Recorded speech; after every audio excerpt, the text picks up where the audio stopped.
Ah, yes. New computer. But some old robots.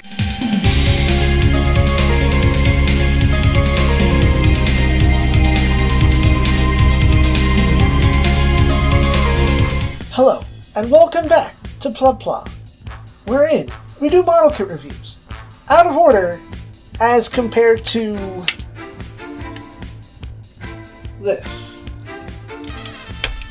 So, today's model, in light and respect and review and honor of Classic Model Kits Month, defined by Kurosama as any model kit prior to 2001, we bring unto you the 144 scale MSA 005 Methuss from the year of our Bandai Lords.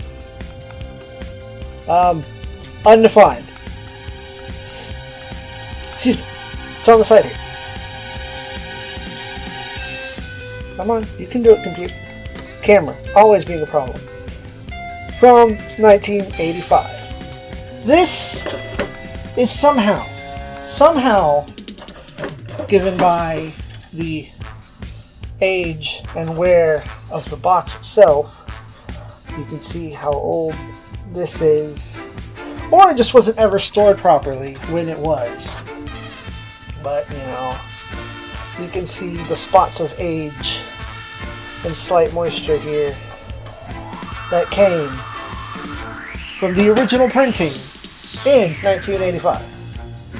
I picked this up at an anime convention that had a very limited selection of model kits. And then me and my boy Miko picked up some old school stuff because it was there and why the heck not. So, to begin, as is tradition, let's explore our menu. We have our cover art here.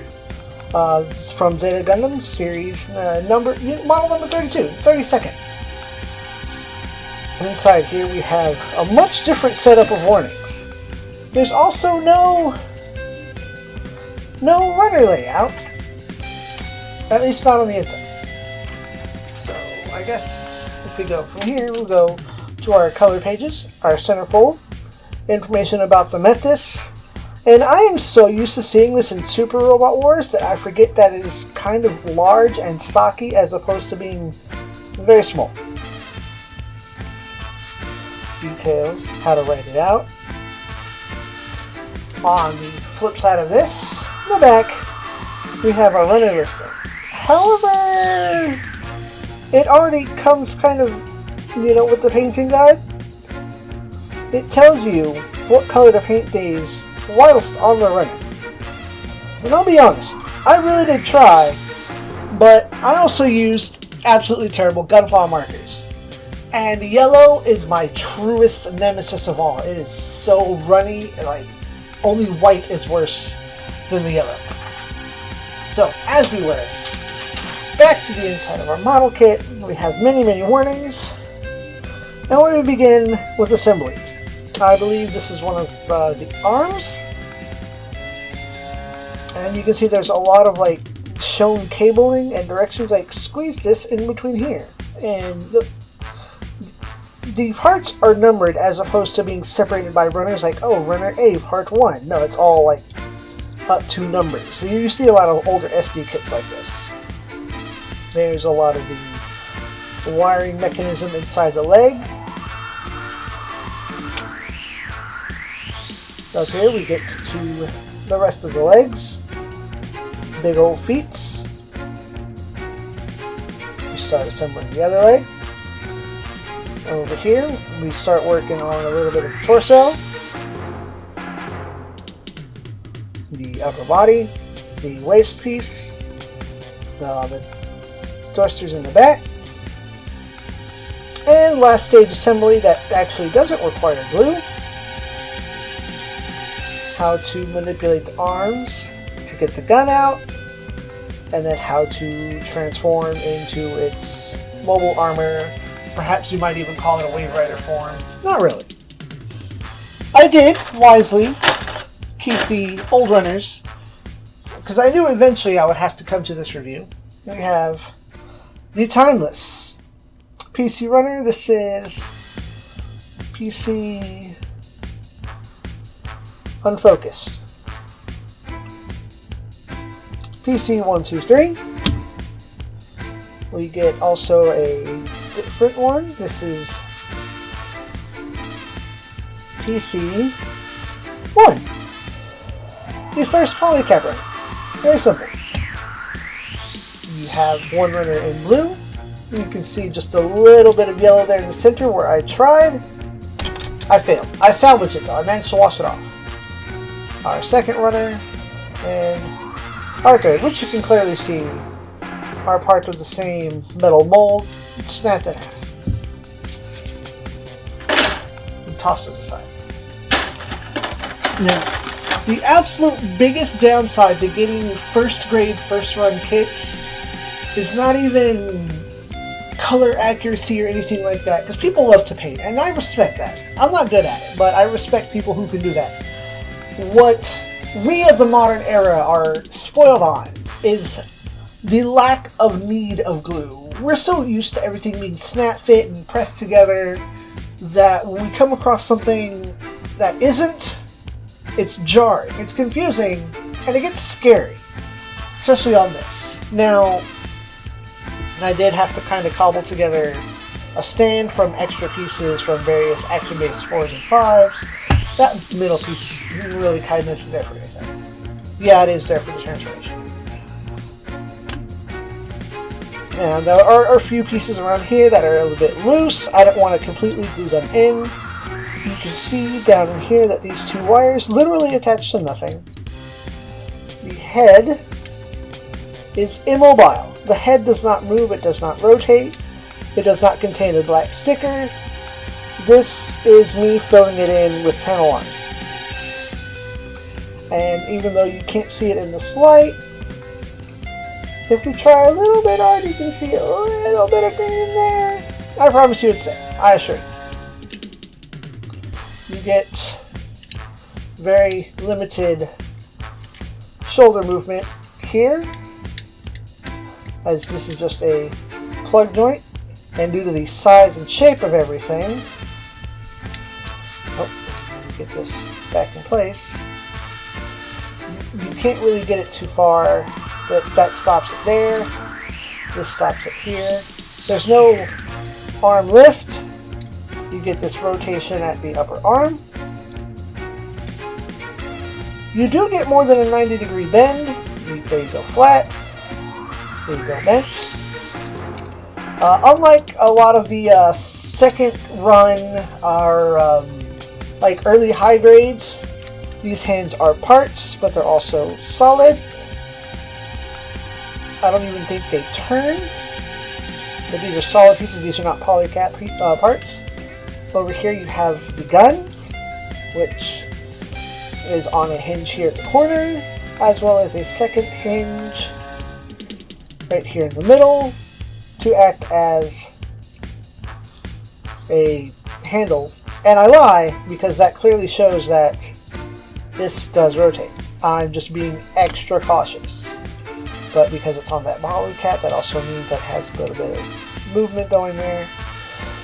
You can see the white discoloration that is adhesive, super glue in my case. I really did try to treat this not just gently, but lovingly. But even still, I am the fumble-handed klutz. Over here we have the other hand. We're going to go ahead and very gently pull that out. You'll want to raise your hand up, and it'll just slide right in place. And then it clips right back in there. There's, of course, no waist movement here. This does kind of fumble and move around a bit. It does not do a whole lot. Trying to get an optimum angle to show this ancient boy. There you go. That moves a little bit, but it doesn't really serve a purpose. It just kind of exists. At the legs, you get a front kick here. This one swings all the way back until it collides. There is a double jointed V-bend. You see it right there. That's normal. see a piece fell off from back here. This is fine, because it will kind of come up over here. That's not one of the parts that you want to glue. There's very few parts that you glue on here. But mostly anything that sandwiches together or sticks in place like these vents, something that's immobile, you'll want to put some adhesive on there. So that's more or less a double joint.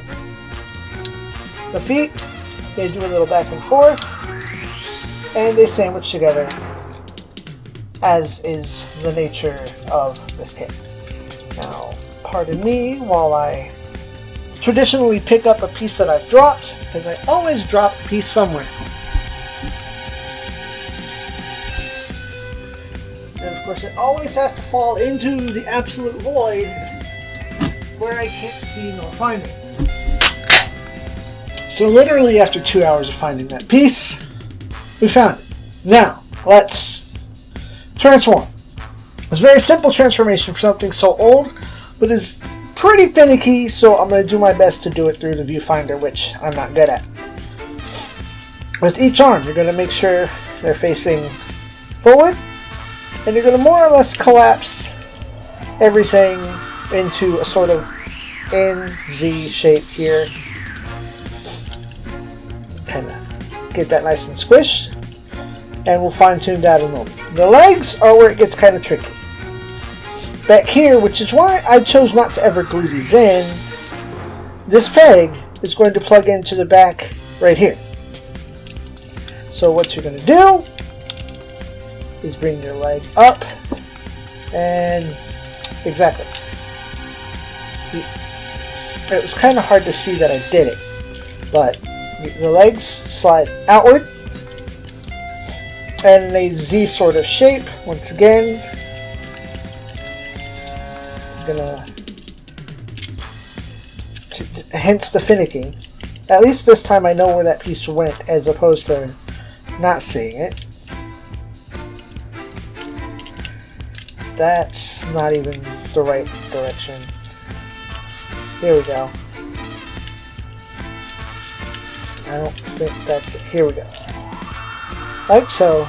You'll fold it together, and we're going to retrieve this piece without having lost it for 2 hours. Get that back in there. Make sure all of this aligns.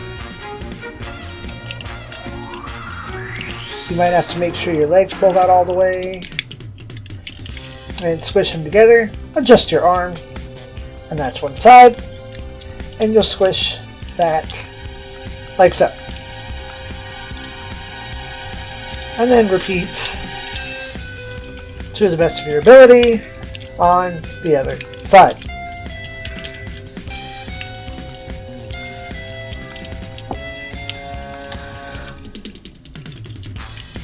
Perhaps I should glue those in. I don't know. I don't want to, because I don't want them to snap off during the transformation process in case things aren't quite lined up.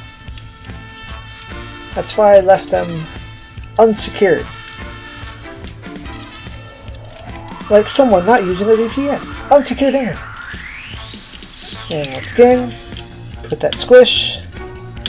Now, of course, I seem to have assembled mine not to the best of my ability. This side is a bit loose for me. Could be a sign of age. Could be a sign of poor construction. I really did my best on this thing. I tried to be extra special and extra cautious because it's such an old kit, and I wanted to baby it and build it and love on it. So, of course, this being so old, this is not compatible with any sort of action base. What I have here is a concoction of action base 4 parts. You have your flexible arm here. You're going to have a square piece and your clamp. The square piece will plug into this little circle, which will plug into here. Bam. This exists solely for the sake of this, because that will now act as an arm. And of course you can recreate this with other parts. This is just spare parts that I have, as opposed to a full setup. And then, oh no, I bumped the camera. Find your favorite place to hook it. A nice, stable, and secure place. You could try at the chest, which actually seems to work. Holy heck, I don't think that's what it's doing before. But, here we go. Now the instructions also tell you to remove the hands. I don't want to. It's going to go back to its old standing position. And that's it. This is the No Grade Methuss. Unpainted, undetailed, and it's alright. Personally, I have some slight regrets about it. I went into it not expecting it to need glue. It's not an issue after the fact, except I'm a pleb. I'm still low tier. For as many kits as I've built, I'm still down here on the bottom. Straight build scrub lord. Champion of building straight. But I digress. If you find one of these kits in the wild, I would say try to pick one up if you find one that you like. Simply to have it in a nice, safe home. Perhaps make it a pet project, something to practice painting on, something to learn from. Because I can't say that, because to the best of my knowledge, Hobby Search, not sponsored, is always announcing reprints of the old kits, and I think after a while, when they start reprinting these old ones, that's going to be a blue logo right there.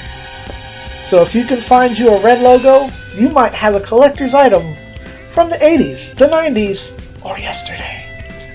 Sounds like a radio station. But I digress. ZEON says, prototyping.